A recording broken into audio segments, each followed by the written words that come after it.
In our last class, we have discussed the Euclidean algorithm, right?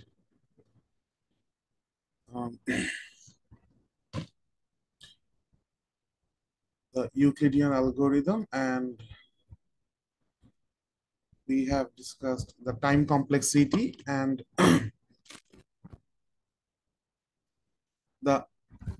the main idea of the algorithm was that if we are to find the GCD of two numbers A and B, and say, for example, A is the larger one, then this actually is equal to B and R, where what's R? R is actually, if you express A using division algorithm, you get this representation where R has this condition, this. So the GCD of these two guys are equal to the GCD of these two guys. We can use this, basically the advantage is that R is a smaller number than A. So replacing A by R gives us an advantage, and repeated use of this equation will eventually give us the GCD. So let us use this algorithm to actually find the GCD of two numbers. For example, we have two numbers 43 and 27. So 43, if we divide it by 27, we can see that it is actually 27 times 1 plus the remainder is 16. So we can see that this is actually equal to 27, 16. Now again, now the bigger number is 27, use the iteration again. 27 can be written, when divided by 16, it can be written as 16 times 1 plus the remainder should be 11. So now we have seen that the GCD of these two guys are actually equal to the GCD of 16 and 11. Then we have to express 16 in the same format. So this is 6, okay. In the same format, we have to divide by 11. So 11 times 1, and the remainder is 5. So again, we get that GCD of 16 and 11 is same as GCD of 11 and 5. Now 11 is 5. When you divide by 5, the quotient is 2, and the remainder is 1. So this becomes GCD of 5 and 1. And finally, 5 can be written as 5 times 1, and the remainder is 0. And this is the terminating point. So this is actually 1 and 0. And when we get 0 in one end, the value at the other end should be the final GCD. So this is the answer. So we conclude that GCD of 43 and 27 is actually 1. Now, in our last class, we have basically, we have seen a theorem that tells us that GCD of two numbers, A and B, can be expressed in this form: integer linear combination of the two numbers. So what if we want to see that particular linear combination in which one can be expressed in terms of 43 and 27? That is, if one can be written as 43x plus 27y, then what are the values of x and y? We want to see that. That also comes from Euclidean algorithm. Let's see. For example, from basically, this is the GCD, right? So this 1 can be written as 11 minus 5 times 2. I just transferred the 5 times 2 to the left side. Okay. Now, what we are going to do is climb up along this reverse direction. Let's see how. Now, again, we have 5 here. This 5 can be written as 16 minus 11 times 1. So 16 minus 11 times 1, and there's times 2 outside. Okay. So simplifying, we get there is minus 16 here, and minus becomes plus. Plus 2 times 11, and a single 11 is here. So plus 3 times 11 here. I forgot to multiply the 2 with the 16. So I must have minus 2 times 16. Okay. Now again, I'm going to use 11 and replace it by 27 minus 16 times 1. So here is the 11. So minus 2 times 16 plus 3 times 11 can be written as 27 minus 1 times 16, right?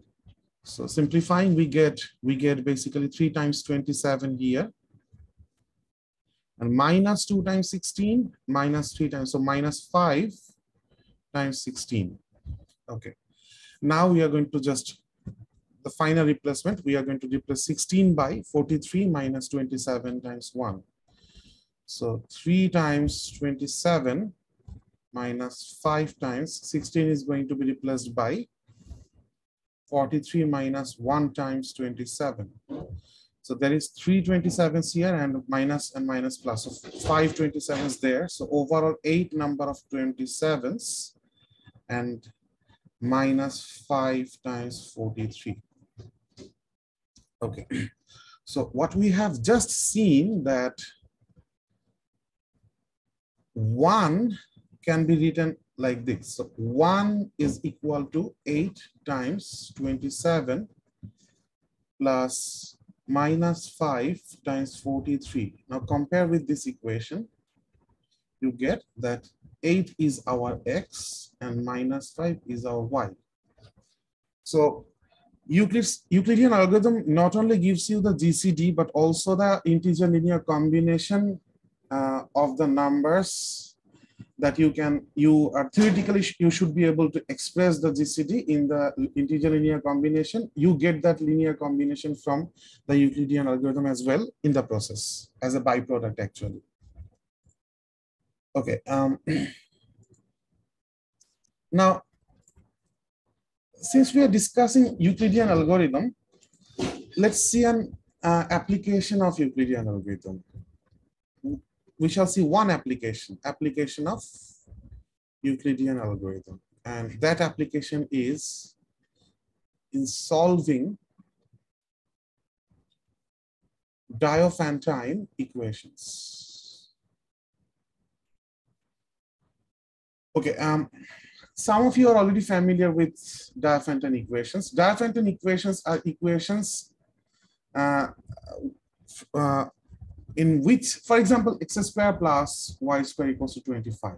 There are infinitely many real number solutions for this equation, but there are probably a finite, in fact, not probably, there are just finite number of integer solutions to this equation. So equations like this, where you are required to find integer solutions, that means the solutions must be, let's not write ordered pairs. The solutions should be integers. If this condition is given, then equations like this are called Diophantine equation after the mathematician Diophantus, most probably. Okay, so for example, if you are given an equation, the equation may look pretty familiar to you. 43x plus 27y equals to 1. Say you are required to solve an equation like this. The equation is familiar because we just dealt with an equation like this. You can see here, 43x plus 27y equals to 1. And in a way, we solved this equation and found results x equals to 8 and y equals to 5. So we know that if we are given an equation like this, we can actually use Euclidean algorithm to find a solution. And the solution from last page is x equals to 8, y equals to minus 5. Okay, maybe I made a mistake. Someone pointed out x equals to minus 5 and y equals to 8. Yeah. Oh, thank you. So I swapped the variables mistakenly. So this is our y and this is our x. Thank you. So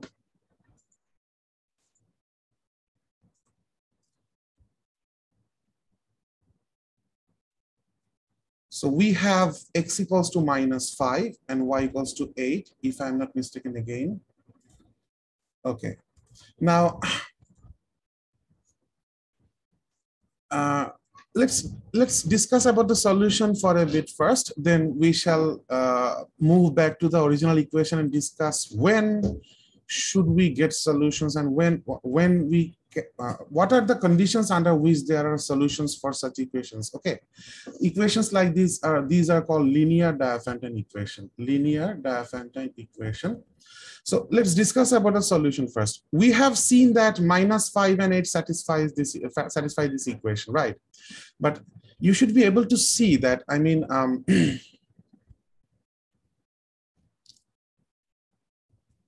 give me a moment, please.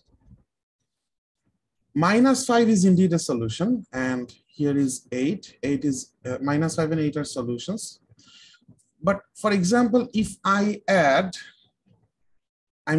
27 here, and if I subtract 43 here, can you see that the equation is still true? Because all I did was just add 43 times 27 here and subtract 43 times 27 here. So they cancel each other and the equation still holds, right? And I could just put a multiplication of 2 here and a 2 here, and the scenario would be still okay. So what I'm trying to say is that if you add any multiple of 27 with x, and if you subtract any the same multiple of 43 here, the equation still remains true, which means if x equals to -5 and y equals to 8 is a solution, then so should x equals to -5 plus 27k and y equals to 8 minus 43k for any integer value of k. So there are infinitely many solutions for this linear Diophantine equation. If you get one of them, you will get all the other ones, right? So all you have to do is use Euclidean algorithm to find the one solution. You will get the other ones using this idea. Now the question remains, what is the condition, and do we get solution for every linear Diophantine equation? For example, if I write 2x plus 4y equals to 1, do we get integer solutions here as well? Not really, because you can see that obviously the left-hand side is divisible by 2, but the right-hand side is not. So there shouldn't be any integer solution for this equation, right? So there must be some condition, right? And the condition is straightforward. You have seen that. Let's go back to the first example we have used, 43x plus 27y equals to 1. You have seen that 1 was the GCD of these two guys, 43 and 27. And this is the main idea that played the role, right? This is the only, this is the fact that helped us to use Euclidean algorithm. So GCD of 43 and 27 is 1. And so we started with 1 as GCD, and we just, as you have seen, we climbed up the ladder and use this idea to express 1 as an integer linear combination of 43 and 27 here, right? Now, if you are given this was 43x plus 27 equals to 1. For example, if you are given an equation 43x plus 27 equals to 6, we would still get solutions, because we have seen that 43 times minus, what was the solution? -5 and 8 most probably. Yeah, -5 and 8. So 43 times -5 plus 27 times 8 equals to 1. We have seen this. Now multiply both sides by 6. We get 43 times 6 times minus 5 is minus 30.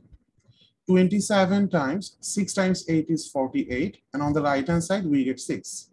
So we found a solution for this equation using the application of Euclidean algorithm for this equation.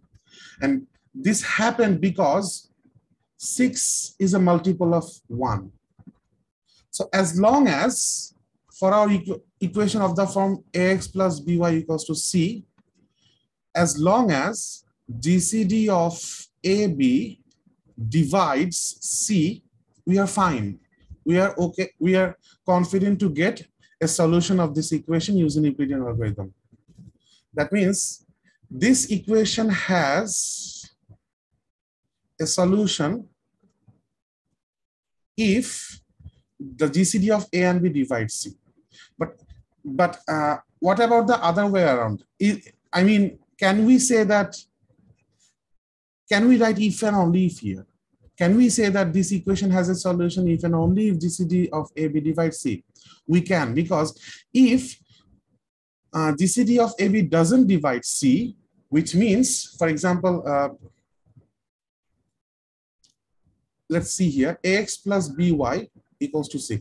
Now, apply this condition that GCD of AB doesn't divide C. Let's call this GCD D for convenience. So D doesn't divide C, but you can see that D divides the left-hand side because D is the common greatest common divisor, which means D is a common divisor of A and B. So D divides A, D divides B, so D should divide the left-hand side. But we assume that D does not divide the right-hand side. So this equation should not be true for any pair of integers X and Y. So we can safely write if and only if here. Now, what if we are given, I mean, we just dealt with two variables. What if we are given an equation like this? For example, 6x plus 10y plus 15z. What if we have three variables? Euclidean algorithm deals with two variables only. But you can understand that if GCD of 6, 10, and 15, GCD of 6, 10, and 15, we are extending the notation of GCD to three numbers. If this does not divide 1, then we have the same situation here, that the left-hand side is divisible by a number. The right-hand side is not divisible by that same number, so there shouldn't be any solution. So the idea that the solution exists only if the GCD of the coefficients on the left-hand side has to divide the constant term on the right-hand side. This is still true for three variable case. And what is the GCD of these three numbers? For example, let's find GCD of 6 and 10 first. This is clearly 2. And GCD of 10 and 15, this is clearly 5. So these two guys have greatest common divisor 2. These two guys have greatest common divisor 5. So altogether, they have greatest common divisor just 1. So 1 divides 1. So we can safely say that this particular equation does have integer solutions. Okay, so that's fine. We can understand that the solution exists, but how can we find the solution? And particularly, how can we use Euclidean algorithm to solve this equation, given that Euclidean algorithm deals with two numbers only? Let's see how. First of all, use the fact that GCD of 6 and 10 equals to 2 and form an equation 6x plus 10y equals to 2. This 2 is the same 2 as the GCD. Why? We shall see. And from another equation, 2w plus 15z equals to 1. You can see that I have introduced a new variable w. This is an auxiliary variable for our convenience. And these two is again the same 2, the GCD of 6 and 10. Now we shall use these two equations to solve the original equation. Let's see how. If you use a Euclidean algorithm to this guy, we have seen how to use that. I'm not going into the detail again. I'm just writing the final answer. The answer is 6 times 2 plus 10 times minus 1 is 2. You can see that 12 minus 10 is indeed 2, right? So 2 comma minus 1 is a solution for this equation. Now, I mean, solve this one as well using the same algorithm and you will get 2 times minus 7 plus 15 times 1 equals to 1. And you can see that 15 minus 14 is 1. So minus 7 comma 1 is indeed a solution of the second equation. Now what we are going to do is see that there is a minus 7 here, and we're going to multiply by minus 7 on both sides of this equation by observing this minus 7. And the result is, the consequence is, keep 6 here and multiply the minus 7 with the 2 in the bracket. So you get 6 times minus 14. Do the same with the second term as well. 10 times minus and minus plus 7. And on the right hand side, we have we could continue like this, but let's go through an easier way. Okay, let's not multiply the let's keep it like this, and what we do is just replace this. Let's use another color. Replace this 2 by this expression here. What we get is 6 times 2 plus 10 times minus 1 into minus 7. We just substituted the 2 by the expression on the left hand side. Now multiply this minus 7. So 6 times minus 14 plus 10 times 7 plus 15 times 1 is 1. So you can see that this minus 14 is actually our x, 7 is our y, and 1 is our z. And this is one of the solutions. Just like the 2 variable case, there are infinitely many solutions for this equation as well. If there is one solution, there has to be infinitely many solutions. This is the idea here. So you can see how we have done a trick.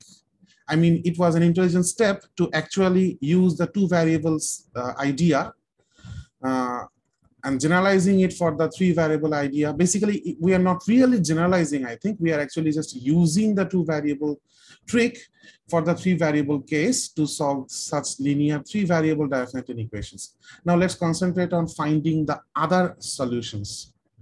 Minus 14 comma 7 comma 1 is just one solution. So here is how we do the trick. We have minus 14 here, 7 here, 15 here. By the way, if the meeting ends abruptly, it means that 40 minutes is over. You have to join the meeting again. All right. Okay. Equals to 1. What we can do is, say for example, add minus 14 is here. So let's,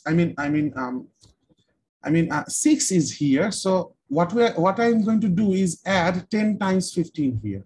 10 times 15. And here is 10. So I'm going to add 6 times 15. And I have just out of nowhere added 6 times 10 times 15 and 10 times 6 times 15. Basically, I have added 6 times 10 times 15 twice out of nowhere. So I'm going to subtract twice of 6 times 15 times 10 to balance everything out. And now we have a new solution. And just like before, you can understand that if I add any multiple of this guy here, and if I add another multiple L here, what I have to do is subtract K plus L times 6 times 10 to balance everything, and we shall still get a solution. So using different integer values of K and L, we shall find infinitely many solutions for this equation. Someone texted me. did I multiply 15? Maybe I meant actually 6 times 10. Did I write 15 earlier?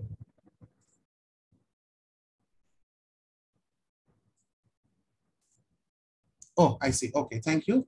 Okay, so this is how we find infinitely many solutions for the 3-variable linear Diophantine equation. All right.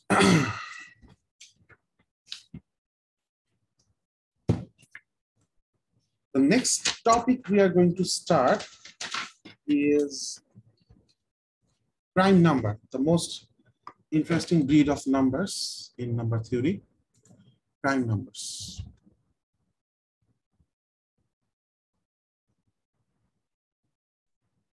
Okay. We call a number P. A prime number is actually an integer greater than 1 such that it cannot be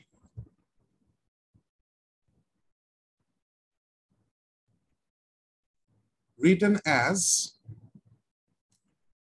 P equals to A times B with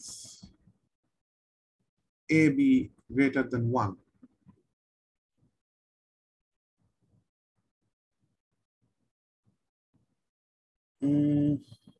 Okay, Nian asked a question. Let's address that question. Give me a moment. Our solution was minus 14 plus 150K, 7 plus 90L, and minus 60 times K plus L. Nian's question is 1 minus 2 and 1 appears to be a solution. So 15, yes. And do we get this solution for any value of, okay, so, all right. So not all the solutions are covered, right? So all of these are solutions, but not all of these, not all the solutions are covered here. How can we cover all the solutions?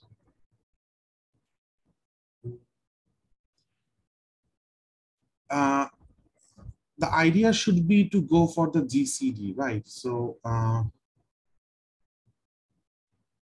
6 times,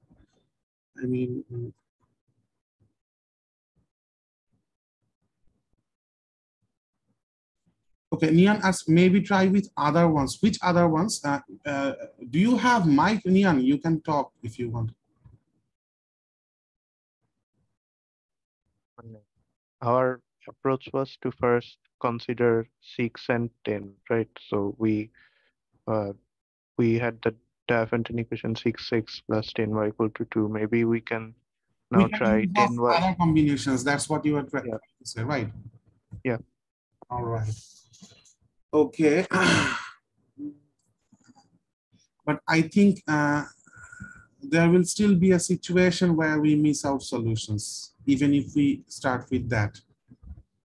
And we do not want to solve the same problem thrice to get all the solution using all 3 combinations, right? We need to find a smarter way so that we can do the do all the follow the method once, and we want to find all the solution using that one solution.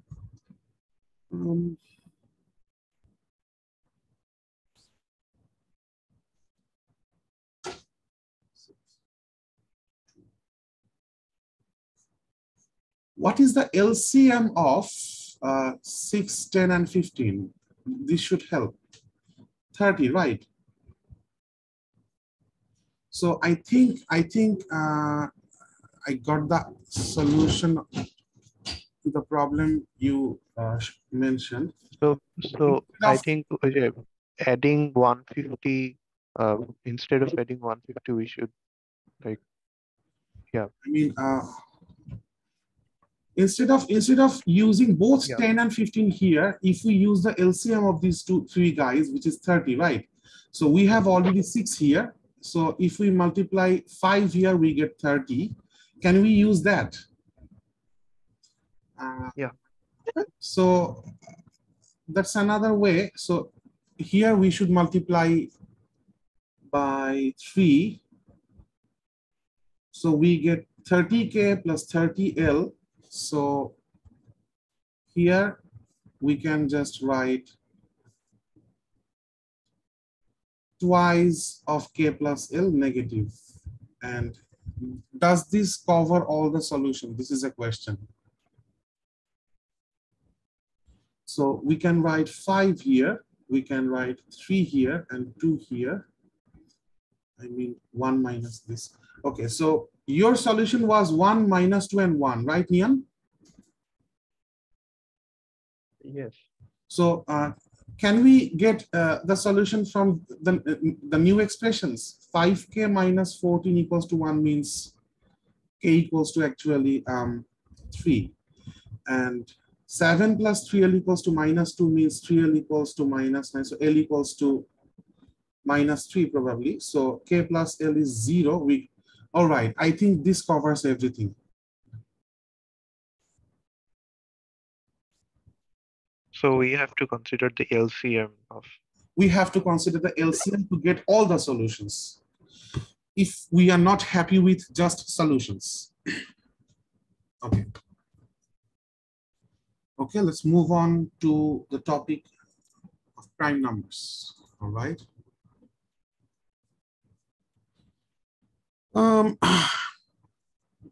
The definition of prime numbers is actually known to all of you. We have a theorem called the fundamental theorem of arithmetic. I'm writing the shortcut, fundamental theorem of arithmetic, which states that every integer can be actually written as a product of primes. Every integer can be written as product of primes. And not just product of primes, but product of primes uniquely. We can express every integer in a unique combination of product of primes. And when we say uniquely, we are actually ignoring the permutations. That means if someone says 6 is 2 times 3 and someone else says 6 is 3 times 2, we are considering both of these combinations to be the same combination. So we are actually ignoring the repetition of permutations. Repetition caused by permutations. Okay, so this is the idea of fundamental theorem of arithmetic. We are going to prove the theorem now. We have 4 minutes left, about 4 minutes left. Let's complete the proof of existence by 4 minutes. Then we shall end the meeting and join again to continue with the uniqueness. First of all, say for example, I mean, if this theorem, if the existence of such presentation is false, if the claim is false, then there must be some integers which cannot be written as product of primes. So let S be the set of all integers that cannot be written as a product of primes. And all of these integers are we are considering, for the sake of simplicity, we are considering positive integer. In fact, basically, we are not considering positive integers. The theorem states positive integers. I missed that part. So since this set contains positive integers only, we using well ordering principle, we learned last class. In our last class, if you apply well ordering principle, you can conclude that there must be a smallest positive integer here. Let n be that smallest positive integer. All right. Now, first of all, n cannot be 1. Basically, 1 is the empty product. So that's a trivial case we are going to ignore. So n is not 1, first of all. Secondly, n is not a prime number. Because n is a prime number, then it's a product of one prime number, and the assumption is wrong already. So let's use the fact that n is not prime. So n must be a product of two numbers. Now, A and B are not prime, right? Because if A and B are prime, then the theorem is true. We are trying as hard as we can to make the theorem false. So A and B are not prime numbers, they are composite, but they are both less than n for sure. And since n was the smallest integer in this set, then A and B does not belong to this set. So we can safely say that A and B does not belong to the set S. So they can be expressed as product of primes. So if you express A as product of primes and B as product of primes, then by default N is a product of primes, which is a contradiction. So there is no such set S. Basically, S cannot contain anybody. S is empty. So the existence of such an expression of product of primes is, as we claim, is true. Now let's move on to the uniqueness part. There is just 1 minute left, and I don't think we can cover the uniqueness part in 1 minute. So I'm just going to end the meeting now. Please rejoin everybody.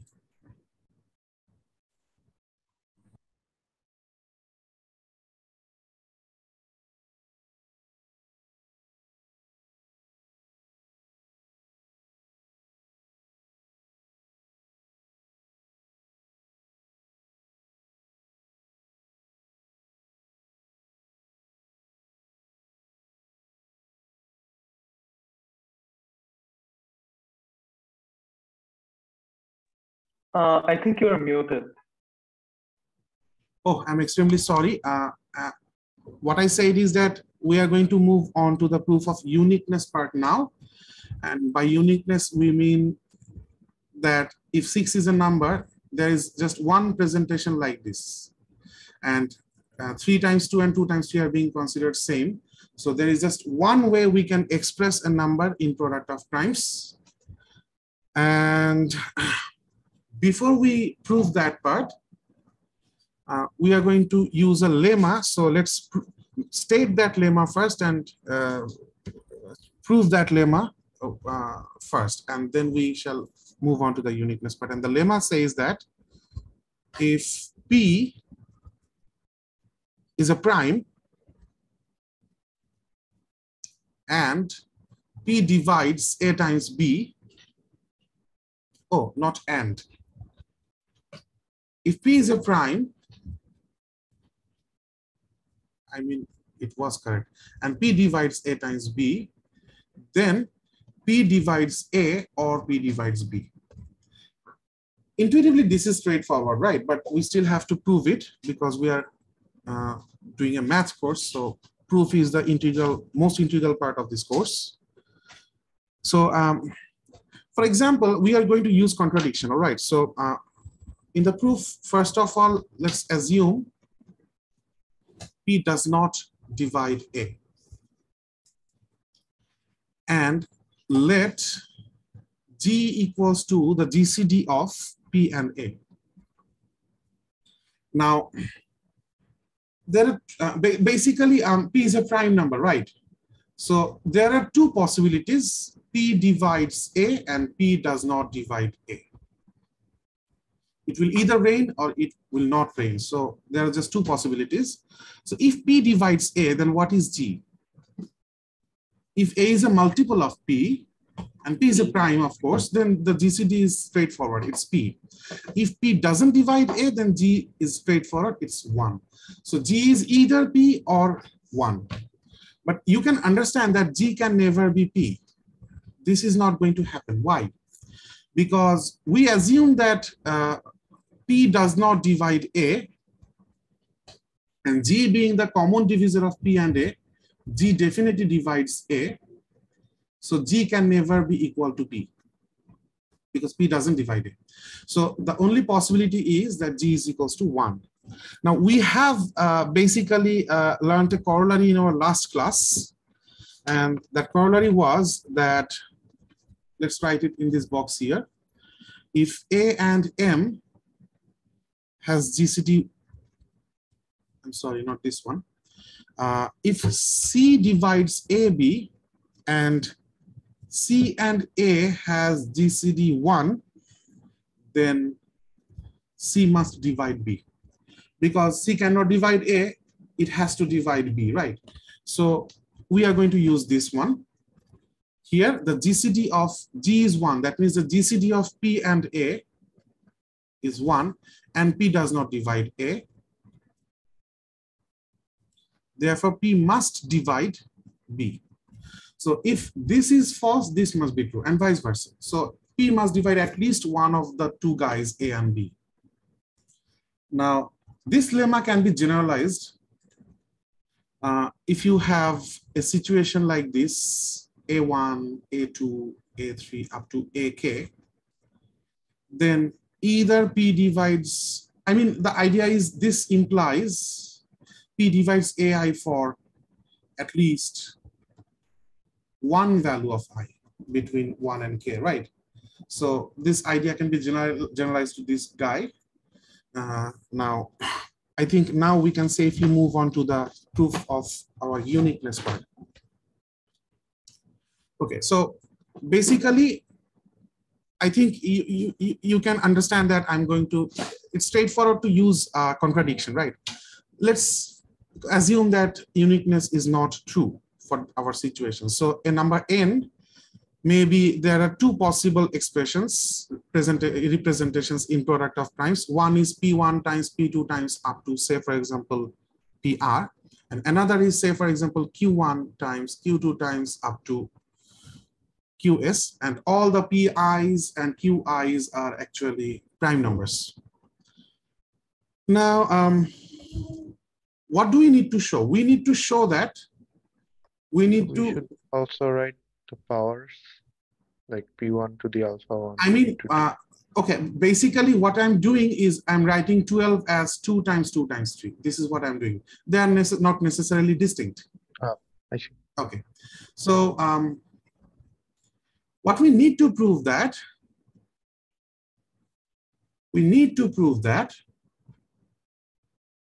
first of all, I equals to S, of course. And second of all, this guy, say this is A and this is B. A is just another permutation of B. This is what we need to prove. Okay. Now, for our proof, let's assume that of all the numbers that has multiple representations as product of primes, n is the smallest. N is the smallest. Well, ordering principle gives us that flexibility, right? Okay, so the argument should be simple. Clearly, P1 is a factor of n, so P1 must divide n. And n is actually Q1 times Q2 times up to QS, and all of them are prime. So now P1 must divide at least one of them using the exact corollary we just developed, exact lemma we just developed in our, we just proved in our last page. So P1 divides Qi for some I, at least one I is there.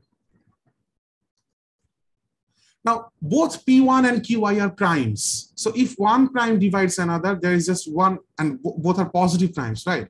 So there is just one conclusion, and that conclusion is that P1 must be equal to Qi. There is no other way a prime can divide another, a positive prime can divide another positive prime. So now you know that you have this n, you have this representation here.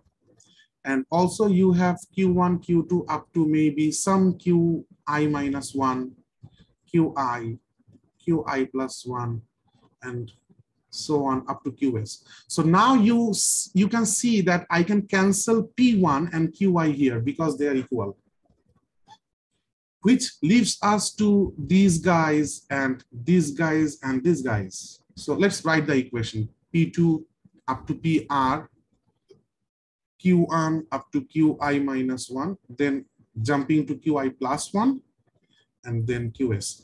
Now, how many, basically, let's assume this number is m. Now we have assumed that n is the smallest number that has actually multiple representations, right? So m is clearly smaller than n. M is clearly smaller than n, so definitely m has unique representation because n was the smallest one that doesn't have. So these and these must be actually just two permutations of primes, right? And of course, how many primes are here? One short of r, so r minus 1. And how many primes are here? One short of s, so s minus 1. They must also be equal, which implies that r equals to s. Also, if this guy is a permutation of this guy, you just add p1 on the left and qy on the right. You also have two representations which are just permutations of each other. So both of the claims are proved. So n cannot have multiple prime product representations. Okay. Then comes a question, how many primes are there? And maybe all of you already know that there are infinitely many primes, right? There are infinitely many primes. And this is actually a theorem. And we are going to prove the theorem. And we are going to prove the theorem in two different ways. One of the ways is the way using which Euclid proved this idea. And the Euclid's proof is pretty straightforward and simple.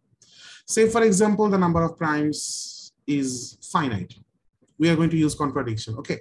So if the number of primes is finite, there must be some prime numbers p1, p2, etc., up to some pn. There are just n number of primes we are assuming. Let's use small n here. What we are going to do is multiply all those finite number of primes, however large n is, doesn't matter. We are going to just multiply all of them and add 1 with them and assume the new number to be capital N. The question is capital N a prime?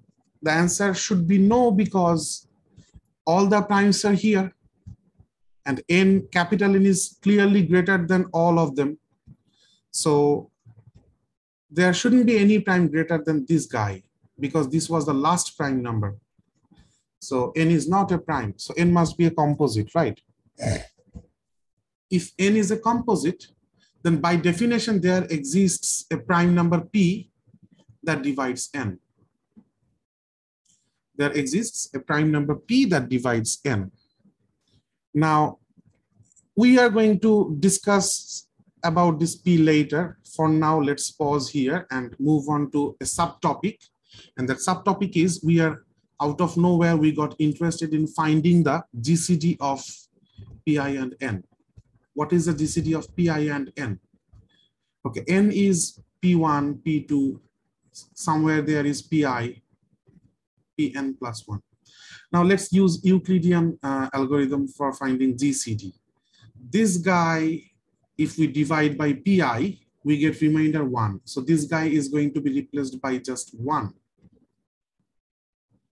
And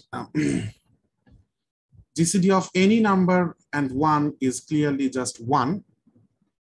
So, I mean, these two guys are co-prime and pi itself is a prime. So clearly pi doesn't divide n. And pi was chosen arbitrarily from this list. Pi could be any one of these. So we have just actually shown that this statement is true for all I. And I from 1 to n. Sometimes we use this symbol to mean all integers between 1 and n. Okay. So none of these pi divides n. But we have seen that n is a composite number, so it must have some prime divisor p. Then p is none of the pi's, because none of the pi divides n, so p is not equal to pi for all I. That means we just found a new prime number, which shows that there has to be infinitely many prime numbers. Use this algorithm again, and I start with any number of prime numbers, find n, then it must have a prime divisor that's not in this list. So using this, we can generate new prime numbers, as many as we wish. So this was pretty straightforward proof. Now let's move on to. Okay. So I have a question. Sure. So how did you get pi and 1? How did I get the GCD to be 1? Like pi and 1. I don't understand that part. Okay. Because you have p1, 5 pi. and 1. So I get that part, but how did you get pi and 1 from I pi see. and... Okay, I understood your question. You want me to repeat this step? Okay, I just used AB equals to BR, where R is the remainder of A when you divide by B, if you're already used to with the symbol. R is the remainder when we divide A by B. So this is the Euclidean algorithm, right? So divide this entire expression by pi. Here is a pi present here, right? So up to this far, it's divisible by pi. So if you divide this expression by pi, the remainder should be 1. So the R should be 1. This is the R.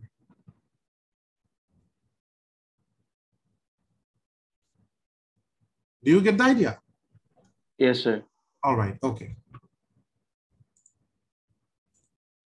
All right, okay. Now, as I have said, there are 2 proofs, one by Euclid. Now, the other one is by none other than Euler.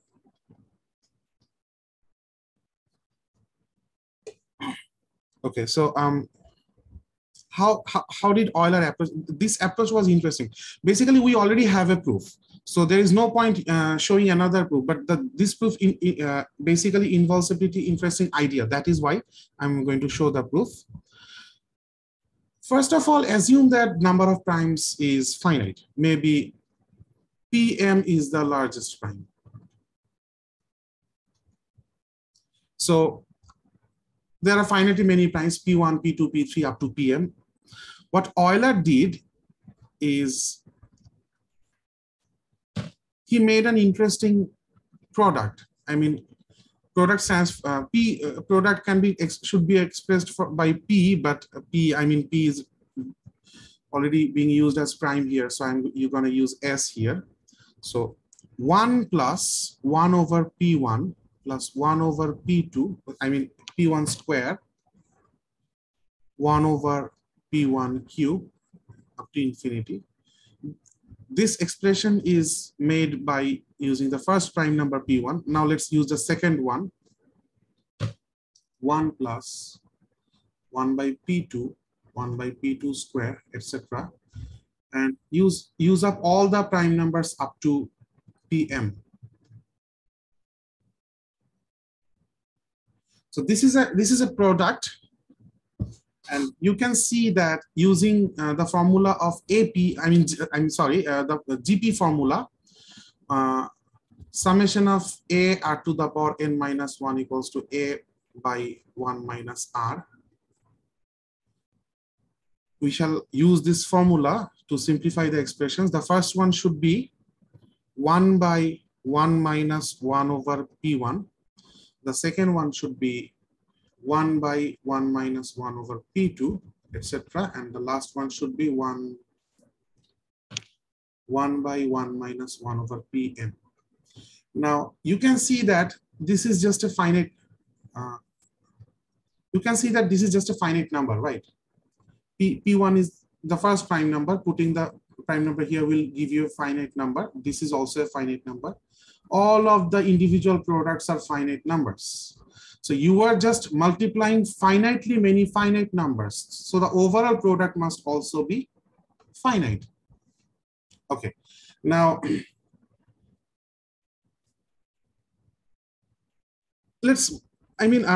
for example, choose some integer n. Any integer n has unique representation, as we have just proved, that it can be expressed as a product of primes. Let the representation be P1 to the power K1, P2 to the power K2, Pm to the power Km. And sum of the Ki can be 0, right? You don't have to use all the prime numbers necessarily. Some of the powers might be 0, which would mean if K2 is 0, it would just mean that P2 is absent in the representation of n. So consider a random integer, absolutely random integer n, and it should have a prime number representation like prime number product representation like this. Now, I'm going to use a small fact that if you have, for example, x plus y times p plus q times a plus b, if you have a product of 3 terms, then choose one term from each case. For example, choose x here, q here, and b here. Multiply them, x times q times b. You can understand that this is one of the terms in the expansion of the product of these guys, right? You can find individual terms like this for other cases as well. For example, if you choose y from here, q from here, and a from here, then yqa is another term in the final product expansion of these 3 guys. So I'm going to use this fact here. For example, if you choose 1 over p1 to the power k1 here, 1 over p2 to the power k2 here, and you can see what I'm doing, right? I'm just following this guy. So choose 1 over pm to the power km here. Then what you have is one of the products, one of the terms, if you somehow manage to multiply all these guys. And that particular term is 1 over p1 to the power k1 times 1 over p2 to the power k2 up to 1 over pm to the power km. And this is none other than 1 over n, right? Now this is one of the terms if you somehow manage to multiply all of these guys. If you actually somehow manage to multiply all of these guys, then you get the sum of all such terms, right? And all those such term will add up to this same s. But the thing is, this summation is up to infinity because individually all of the terms are up to infinity. All of the sums up to infinity. So if you take n equals to 1 to infinity, this guy diverges. This is a famous sum, 1 plus half plus 1/3. This is a famous series, and this particular series diverges. This is a well-known fact. But we have logically seen that this S is finite. We have already concluded that S is finite. But now we see that S cannot be finite. So this is a contradiction. And this contradiction happened just because we consider that there are just finitely many times. If the product could move on to infinity, then S would go up to infinity as well. So this just shows, according to Euler, that the number of primes cannot be finite. So there are infinitely many primes. Any question from anywhere so far? Okay. Actually, that would be all for this for the class today. We are going to give me a moment, please. Our next class is on February 4th, right? And our classes will be 3 hours long from now on, and the classes will be on Saturdays only from 8 to 11, as we have discussed. And I think the students need to write an application to the DCO to make this happen. So please, someone take the responsibility to write the application. And one of the students, let's stop the recording for this part.